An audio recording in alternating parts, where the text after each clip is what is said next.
While Admiral Nimitz commanded his elite team of admirals and generals at Iwo, General Kuribayashi found himself saddled with a peculiar assembly of defenders. His high command read like a roll call of the forgotten and forsaken, a collection of officers deemed too old for advancement, sailors reluctantly pressed into infantry service, and even an Olympic gold medalist whose expertise lay in horsemanship rather than warfare.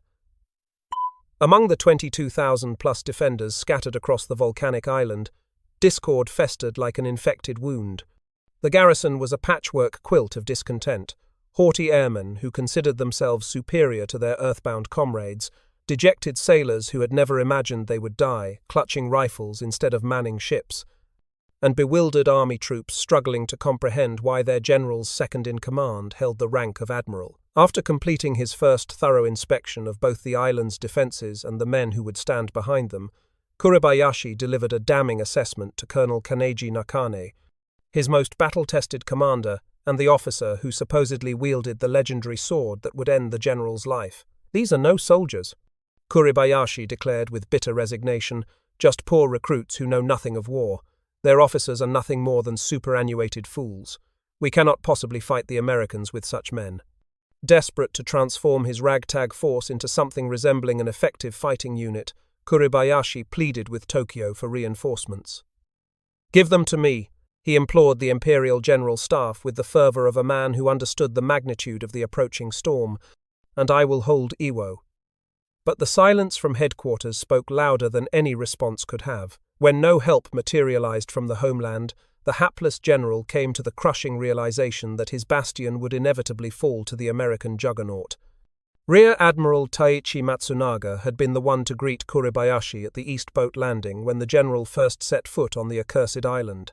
A brilliant pilot whose squadron had achieved legendary status earlier in the war by participating in the sinking of the British battleships Prince of Wales and Repulse off Singapore, Matsunaga possessed unquestionable courage and natural leadership qualities. However, with Iwo's air force virtually erased from existence and his own health deteriorating rapidly, he was recalled to Japan 2 months before the invasion began. He departed gladly, having found the island's water so unpalatable that he had resorted to drinking sake continuously.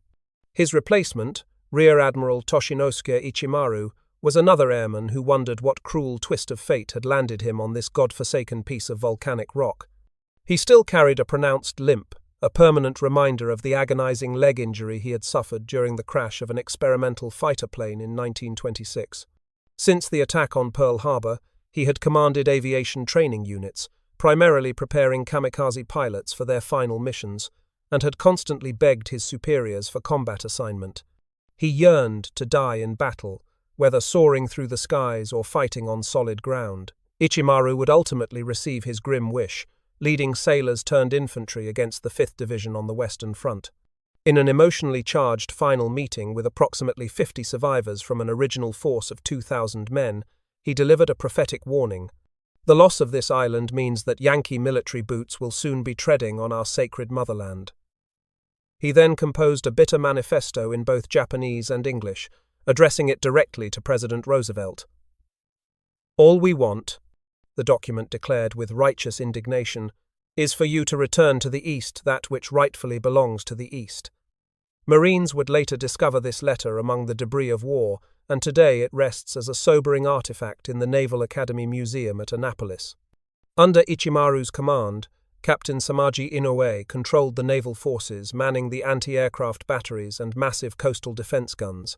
He was a stern disciplinarian whose spirit burned with the ancient fire of Bushido, and his reputation as an accomplished swordsman was matched only by his colorful personality, profane, hard-drinking, and notorious as a ladies' man.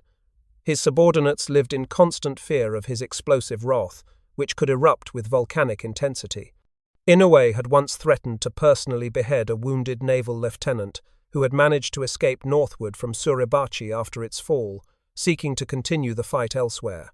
"Why did you not die at your post like a samurai should?" he raged at the bewildered man, his voice dripping with contempt for what he perceived as cowardice. 2 weeks after the volcano fell to American forces, Inoue remained obsessed with the impossible dream of replacing the stars and stripes with the flag of the rising sun atop its summit. It was this determined captain who led the 1,000-man pre-dawn assault on D+18 against the 4th Division, the well-orchestrated Banzai Charge, during which a Japanese pilot harbored the desperate hope of overwhelming the crew of a B-29 and flying the captured bomber back to Japan. Inoue most likely perished in this futile but heroic attack, his samurai spirit finally finding the glorious death he had always sought. Major General Sadasue Senda held the distinction of being the highest-ranking Japanese army officer on the island. An artillery specialist who had proven his mettle fighting the Tsar's troops during Japan's victorious campaign in the Russo-Japanese War, he had also participated in the slaughter of hundreds of thousands of Chinese civilians at Nanking and Canton during Japan's period of conquest across the Asian mainland. At Iwo, he commanded the 2nd Mixed Brigade, 5,000 troops, who would engage the 4th Division in the hellish arena that came to be known as the Meat Grinder.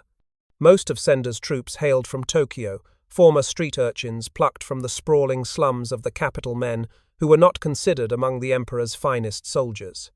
Yet these unlikely warriors proved to be savage and skillful fighters on Iwo, and fewer than a dozen would survive the apocalyptic battle that consumed their unit. Late in the afternoon of March 14th, the same day the Marines held their solemn cemetery dedication ceremonies, Senda conducted his own final ritual with the last remnants of his doomed brigade. With fewer than 50 men still breathing, many of them grievously wounded, he assembled his officers and enlisted men in a cliff-top cave overlooking the eastern shoreline. The battle for Iwo Jima was lost, the general announced with quiet dignity, and he would choose to end his own life rather than surrender to the heathen Marines. He offered hand grenades to all who wished to join him in committing harakiri. Many accepted these instruments of death and held the explosives against their stomachs, dying in the sickening blasts that followed. Others watched in terror, confusion, and indecision as Senda calmly drew his pistol and fired a single bullet into his temple. Death would have come more easily and with less suffering if all had participated in this grisly ritual of mass self-destruction. Nearby, Marine patrols heard the string of muffled explosions echoing from the cliff face, located the cave entrance, and captured 2 wounded privates who had been standing guard. Demolition teams then sealed the mouth of the cave with satchel charges, condemning those still inside to slow death by suffocation or from their untreated wounds. Colonel Masuo Ikeda commanded the 145th Infantry Regiment, and in Kuribayashi's estimation, he was the finest officer under his command, leading the 2,500 best-trained and most competent soldiers in the entire defending force. According to the general's battle plan, they held the crucial main defense line in the center of the island north of Motoyama No. 2, where they battled General Erskine's 3rd Division to a vicious standstill for more than a week. Some fragmentary evidence suggested that Ikeda remained with Kuribayashi when the general met his end, and indicated that the colonel had vowed to continue the battle to the last man. Whatever the obscure truth might have been, General Erskine undertook a determined but ultimately futile attempt on March 16th to persuade Ikeda to surrender with whatever remained of his command. 2 prisoners of war, both privates, claimed they knew the location of Ikeda's command post and volunteered to deliver a surrender, offer a document that filled 2 sheets of stationery, typed in English on the left side and hand-lettered in Japanese characters on the right. Our forces now have complete control and freedom of movement on the island of Iwo Jima, except in the small area now held by the valiant Japanese troops just south of Kitano Point, the message proclaimed with military formality. The fearlessness and indomitable fighting spirit which has been displayed by the Japanese troops on Iwo Jima warrants the admiration of all fighting men. You have handled your troops in a superb manner, and we have no desire to completely annihilate brave troops who have been forced into a hopeless position. Accordingly, I suggest you cease resistance at once and march with your command through my lines to a place of safety where you and all your officers and men will be humanely treated in accordance with the rules of war. A final paragraph detailed the specifics of effecting the surrender, describing where the Japanese forces should pass through Marine lines, and setting 8 o'clock the following morning as the deadline for accepting Erskine's generous offer. Whether Ikeda ever received this document remains one of history's unanswered questions. The prisoners of war and a Marine patrol made a valiant attempt to deliver it to the colonel. Although the cave lay less than 600 yards from the Marine lines, it took 6 grueling hours to locate it through the maze of defensive positions. Lieutenant Colonel Howard Turton, Erskine's chief intelligence officer, led this dangerous mission and remained convinced they had found the enemy command post. One of the prisoners of war vanished with the surrender document into the darkness of the unguarded cave entrance. He emerged half an hour later, reporting that the underground complex was packed with troops, many of them seriously wounded. He had been unable to reach the colonel directly, but had located his orderly, a personal friend, who promised to deliver the message to Ikeda. The Marines and their Japanese messengers then returned to their lines, occasionally ducking fire from both sides in the confused darkness. The 8 o'clock deadline arrived and passed without any response from the cave. 2 days later, 3rd Division troops swarmed the area, seared the cave entrance with flamethrowers, and sealed it permanently with a 50-pound charge of TNT. Whether Colonel Ikeda was inside when the explosion echoed across the battlefield, and how he ultimately met his end, was never determined. His body was never recovered from the volcanic tomb. Colonel Kanehiko Atsushi, at 57 years old, held the dubious honor of being the oldest Japanese officer on Iwo. He had been repeatedly passed over for promotion due to his advanced age, yet fate had assigned him General Kuribayashi's most impossible mission: defend and hold Mount Suribachi for at least 10 days, while artillery and mortars bled the Marines white on the exposed beachhead below. After 3 desperate days of fighting, when Atsushi realized he could no longer prevent Chandler Johnson's Marines from reaching the summit, he requested Kuribayashi's permission to lead one final, glorious banzai charge. The general refused this request, perhaps understanding that organized resistance would serve the defense better than a futile gesture of samurai honor. Atsushi died on the morning the flag was raised, mortally wounded by shell fragments as the volcano finally fell to American forces. A seriously injured private captured by Johnson's men revealed to interrogators that the colonel's final orders were for survivors to infiltrate American lines, escape to the north, and continue fighting from there. Even in death, the old warrior's dedication to duty remained unshakable. Of all the Japanese defenders on Iwo, including General Kuribayashi himself, none was better known to the homeland than Lieutenant Colonel Takeichi Nishi, commander of the 26th Tank Regiment. He was a baron born into an ancient, extraordinarily wealthy and influential family with direct ties to Emperor Hirohito and the imperial household. He had traveled extensively throughout the United States, spoke flawless English, and possessed an almost obsessive fascination with fast, expensive American-made automobiles and high-powered racing boats. Nishi had achieved international fame by winning an Olympic Games gold medal for horsemanship in 1932. While competing in Los Angeles, he had been entertained by and photographed alongside the reigning stars of Hollywood, Spencer Tracy, Douglas Fairbanks, and Mary Pickford. His European tours as a handsome and dashing 28-year-old captain had involved participation in prestigious horse shows and numerous well-publicized extramarital affairs. Despite his devotion to a beautiful wife and 2 children who remained at their lavish estate on the outskirts of Tokyo, with its sweeping view of Mount Fuji, such behavior was not unusual for a Japanese nobleman of extreme wealth and privilege. Above all else, the Baron remained dedicated to the blood oath code of Bushido. When most of his tanks were destroyed by American firepower, he ordered the surviving vehicles buried up to their turrets and used as stationary artillery pieces. When these improvised gun positions had exhausted their ammunition or were overwhelmed by enemy forces, he and his handful of survivors fought as ordinary infantrymen, resisting to the very end. Colonel Nishi represented a fascinating paradox, a man of strange contradictions for a Japanese officer and nobleman. He mingled freely with his enlisted men and once intervened to prevent them from executing a captured Marine, a flamethrower operator who later died of his wounds anyway. Yet he remained a stern disciplinarian and fearless samurai who could, and did, kill Marines in hand-to-hand combat with his own hands. The actual circumstances of this flamboyant officer's death will never be known with certainty. One survivor claimed he took his own life after being wounded by machine gun fire during a post-midnight attack in Cushman's Pocket on March 22nd. Virtually blinded by an artillery blast 2 days earlier, he supposedly led the raid with his long-time orderly pointing the way through the darkness.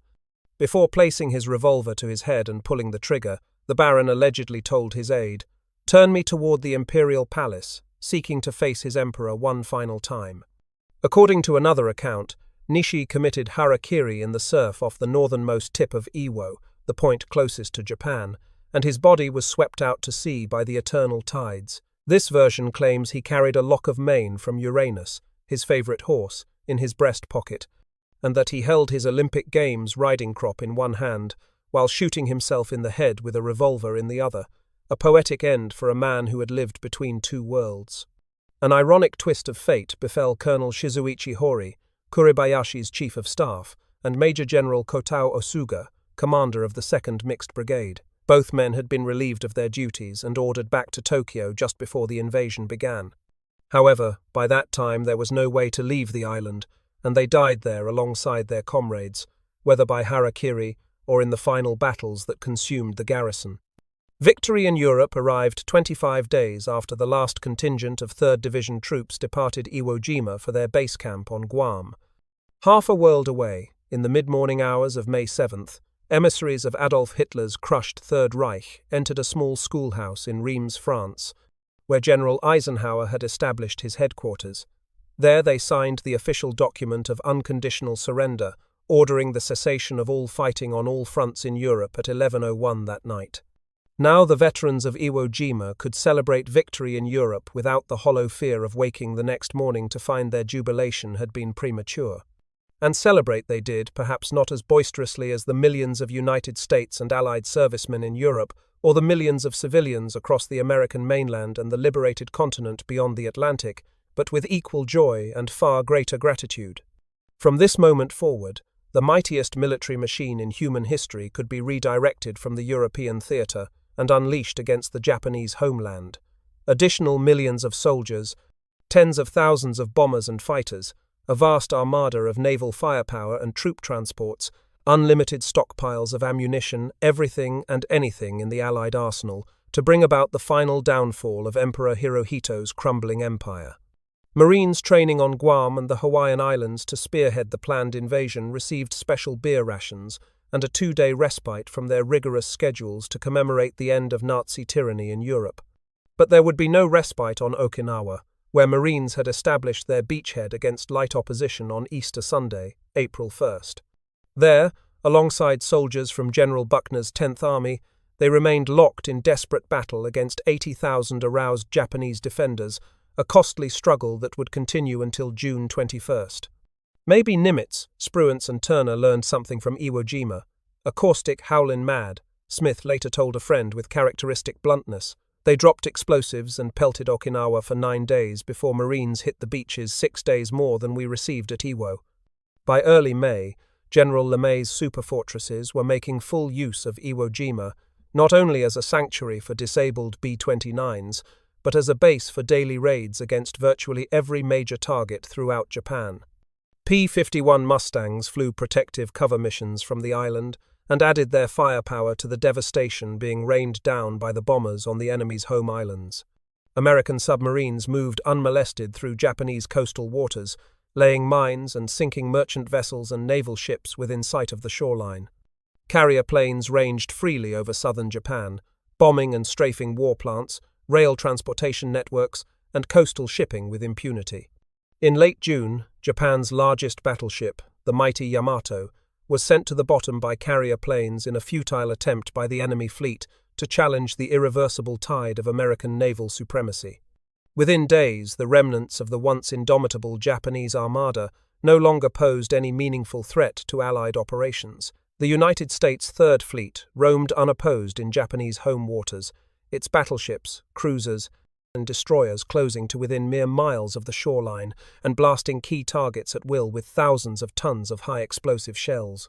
Throughout the tumultuous days of July, as the Navy's guns ravaged Japan's naval bases and coastal cities, as many as 1,000 American aircraft systematically bombed and burned the reeling empire's major population centers in non-stop, around-the-clock attacks. Instead of conventional bombs, some B-29s dropped millions of leaflets urging the Japanese people to surrender.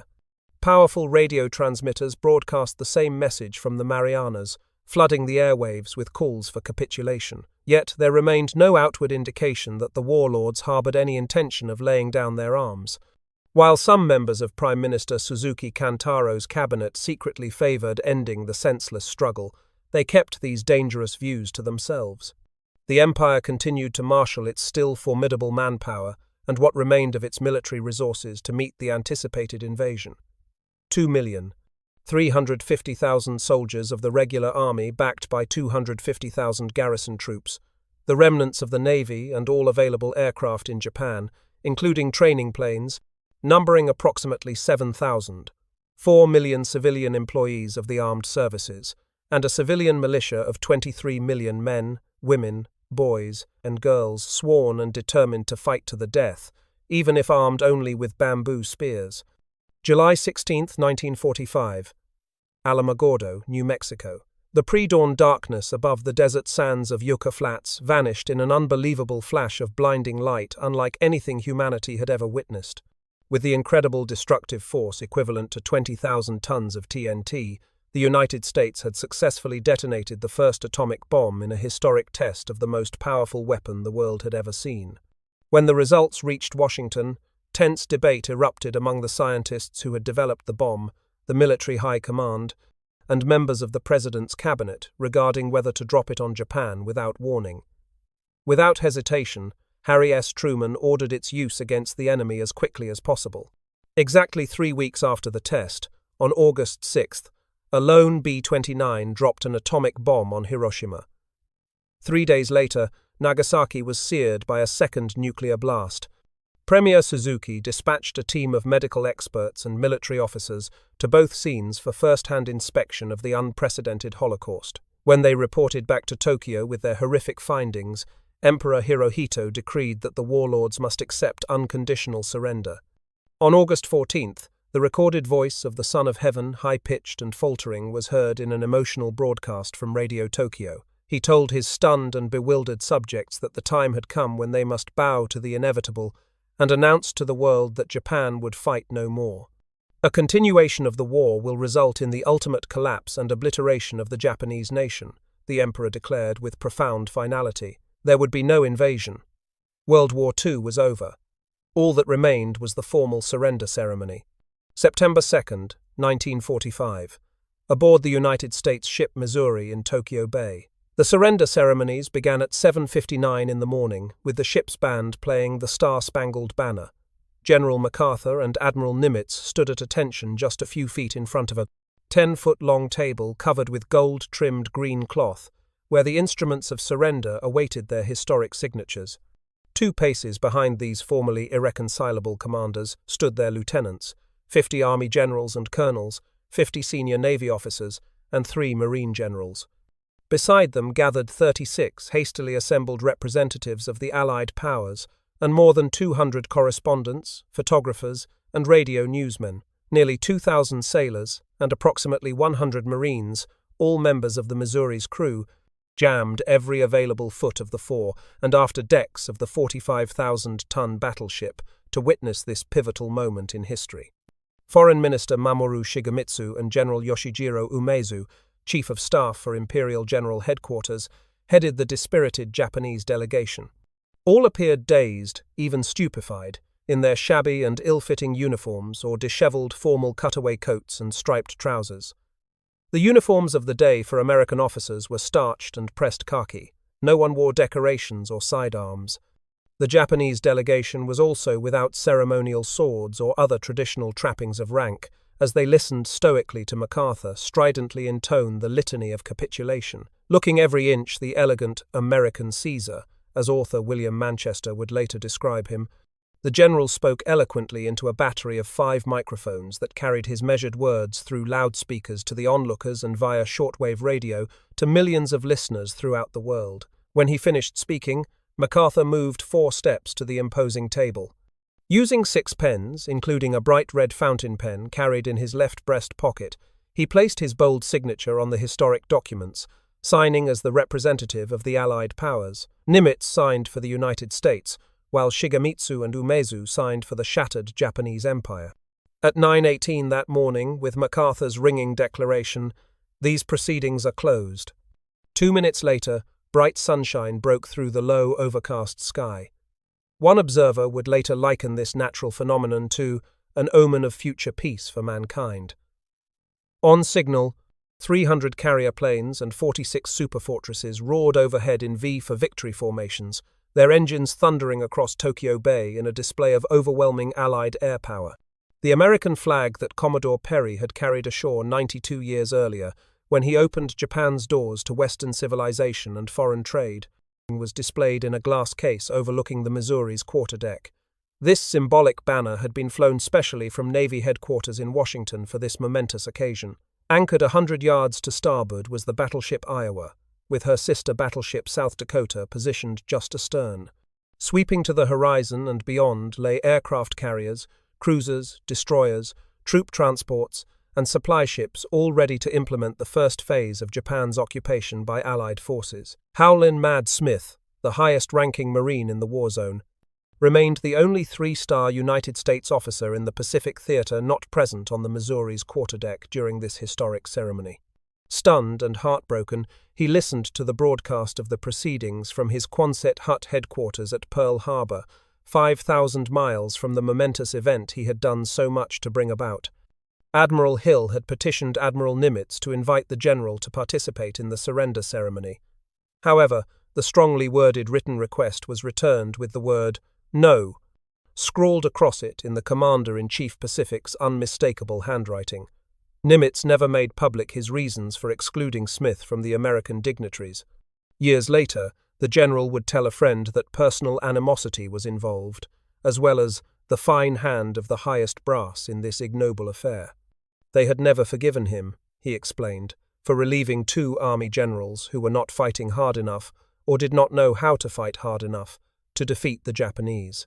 Not only was the old warrior personally embittered by this slight, but he felt that Nimitz's callous action, whatever the underlying reason, constituted an unforgivable affront to the Marines, to what they had accomplished, and to the terrible price they had paid for ultimate triumph in the Pacific. In less than 3 years, his Marines had forged an unbroken chain of victories unsurpassed in global military history, always at enormous cost in blood and treasure. Beginning at Guadalcanal and ending at Okinawa, their sweep of 10,000 miles covered nearly twice the distance marched by Napoleon's army from Paris to Moscow, or by Genghis Khan's hordes from Mongolia to the Mediterranean Sea. Iwo Jima today stands as hallowed ground to the Japanese people, a haunted memorial to General Kuribayashi and his doomed garrison. It also serves as a modest backwater airbase for a squadron of air-sea rescue helicopters and 100 personnel of the Japanese Maritime Self-Defense Force. To most Americans, it remains a vaguely remembered and remote battlefield, where Marines fought a vicious engagement during World War II, and where the Stars and Stripes was photographed being raised atop a volcano whose name they cannot recall. But to 27 United States Coast Guardsmen operating a LORAN navigational aids and weather station for civilian and military aircraft, it represents a dismal, lonely, and uncomfortable outpost where a duty tour lasts 1 full year. Vegetation now conceals most scars of the struggle that raged 4 decades ago, though not all of them have been erased by time's passage. Just off Green Beach, the rusty remnants of a sunken ship still refuse to surrender to the inexorable pounding of the surf. Creeping pea-like vines, rich with dainty blue flowers, now envelop the skeletons of countless bunkers and their long, silent guns. A narrow, pothole-riddled asphalt road circles the island and snakes upward to the summit of Suribachi. Dense clouds of stinking vapor frequently steam from the crater, and the bowels of the volcano occasionally rumble and threaten to erupt, though it no longer dominates the skyline as it once did. Not far from Nishi village, where the 5th Division fought for its very existence, the antenna of the Coast Guard's LORAN station towers 1,350 feet above the island. An American flag flies from dawn to dusk in the constant breeze atop Suribachi's summit, serving as the imposing centerpiece of a well-maintained stone 5th Division memorial to its fallen comrades. Nearby stand 2 monuments erected by the Japanese in memory of Kuribayashi's troops, who remain entombed in Iwo's miles of still undiscovered tunnels and caves. Earthquakes occur frequently, and their shock waves sometimes open fissures leading to underground installations that have remained sealed since the battle's end. Field hospitals have been discovered exactly as they were when Marine demolition units sealed them in 1945. Skeletons lie on cots or litters, plasma bottles hang beside them, splints remain in place although mortal flesh has long since disappeared. Surgical instruments and medical supplies are neatly arranged on treatment tables with the remains of doctors and attendants lying close by. To inspect one of these caves would not constitute a mere excursion, but it would provide sobering medicine for anyone prone to forgetting the true horrors of Iwo Jima. Where rice and other rations had been stored, the roof rustles with the crisp sound of thumb-sized cockroaches. Rusted weapons lie beside skeletal remains. Gas masks, empty and rotted wooden ammunition cases, rice bowls, and ragged shreds of uniforms serve as silent sentinels of the long-ago battle. Even in peacetime, Iwo above ground remains a grim place. Hundreds of unexploded shells lie scattered across the island, hidden in the undergrowth covering countless crevices and ravines. Water presents a constant problem, and the supply can only be replenished by rainfall collected in giant cisterns. Typhoons strike several times each year, often without warning. Nights are chilly while days grow uncomfortably hot. Reaching the island remains virtually impossible for civilians, whether American or Japanese, who wish to visit for any purpose. No scheduled commercial air service exists, and the infrequent small supply ships that anchor offshore must transport cargo and passengers to the beach using the same method. The Marines employed landing craft and small boats navigating treacherous surf. A Coast Guard, C-130 Hercules transport makes a weekly round-trip flight from the United States Navy base at Yokota on Honshu Island. This four-engine prop jet ferries mail, supplies, and the occasional day visitor from the States. Other than the complex of single-story cinder-block barracks and operations buildings housing the Loran station, no permanent structures exist on the American portion of the island. Japanese facilities are located half a mile away at the north end of the 9,000-foot-long runway paved 4 decades ago by Seabees and Army engineers for superfortresses and Mustangs. A 12-foot-high chain-link fence surrounds the buildings that house the Loran transmitter and the base of its tower, but otherwise no man-made obstacles prevent free movement anywhere across the island. Members of the Association of Iwo Jima, an organization comprising Japanese survivors and families of those who died in the fighting, journey to the island each spring and fall. In groups of 50, they arrive aboard chartered vintage aircraft from Tokyo for week-long religious pilgrimages designed to honor the thousands still entombed in the volcanic rock through the ceremonial cremation of discovered remains, and by dedicating memorial obelisks to specific units and individuals. High-flying aircraft pass over Iwo several times daily. Most are commercial jets packed with Japanese tourists and newlyweds on flights to and from Guam, often called the Niagara Falls of the Pacific. An occasional Air Force or Navy transport will descend from its regular altitude to circle Suribachi and take a closer look at the pear-shaped battleground below. Less frequently, a plane running short of fuel due to buffeting Pacific headwinds or experiencing mechanical problems still finds refuge on Iwo, just as hundreds of superfortresses did in 1945. It remains an incredible and little-known footnote to history that General Eisenhower might not have lived to become president had it not been for this battle-scarred island. In November 1952, 2 weeks after his election victory, the propeller-driven 4-engine Lockheed Constellation carrying him to Korea for a personal inspection of that battlefront developed serious engine trouble halfway between Guam and Japan. All of us aboard breathed a collective sigh of relief, grateful that the ugly island was there. Bob Considine, the International News Service correspondent and columnist for the Hearst newspapers, wrote of this harrowing incident that could have changed the course of American political history. Even before VJ Day became official, the 6 Marine divisions scattered across the Pacific began their dissolution. In the 19 tumultuous days between Hirohito's broadcast, accepting the terms of total capitulation and the surrender ceremonies aboard the Missouri, thousands of men boarded landing ship tanks and transports, sailing for occupation duty with full combat equipment. They departed not knowing whether Japanese forces in the field would honor the Emperor's edict or continue fighting to the bitter end. Some units deployed to Japan itself, where they were met with sullen silence from the civilian population, but encountered no resistance from Japanese military forces. Others landed in North China, where they received wildly enthusiastic greetings from hundreds of thousands of celebrating people in the port cities of Tientsin and Qingdao.